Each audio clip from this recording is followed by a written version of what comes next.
నువ్విప్పుడు ఇంత ఓపిగ్గా సమాధానం చెప్పావు కదా, భవిష్యత్తులో ఏడుస్తూ మీ విలేజ్కి వెళ్ళిపోదు గాని.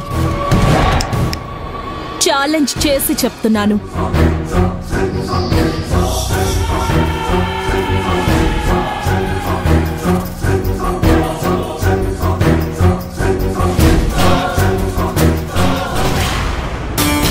నేను మెయిల్ చెక్ చేసిన తర్వాత మీకే విషయం చెప్తాను. అది కొటేషన్ కాకపోతే ప్రాబ్లం లేదు, సరేనా? Thank you, bye. అర్చన, బయలుదేరుతున్నావా? అవునంటీ. నేనిక్కడే ఉన్నాను. వెళ్ళొస్తానని కూడా చెప్పకుండా వెళ్ళిపోతున్నావేంటి? నేను వచ్చినా పట్టించుకోవట్లేదు.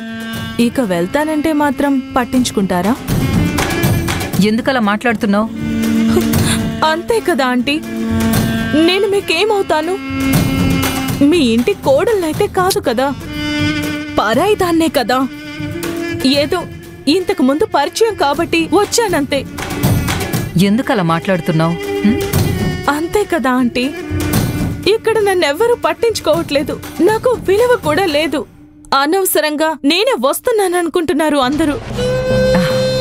అలా మాట్లాడక అర్చన. మరి లేకపోతే ఏంటంటీ, నాకన్నా పని మనిషికే ఎక్కువ మర్యాదిస్తున్నారు. నువ్వు బాధపడొద్దు. నీకు తెలుసా, నీలవేణి మెళ్ళో నా కొడుకు తాళి కట్టినంత మాత్రాన ఆవిడేమీ భార్య కాదు. నిజానికి సాంప్రదాయ ప్రకారం పెళ్లి నీతోనే జరగాల్సింది. కాని చివరి క్షణంలో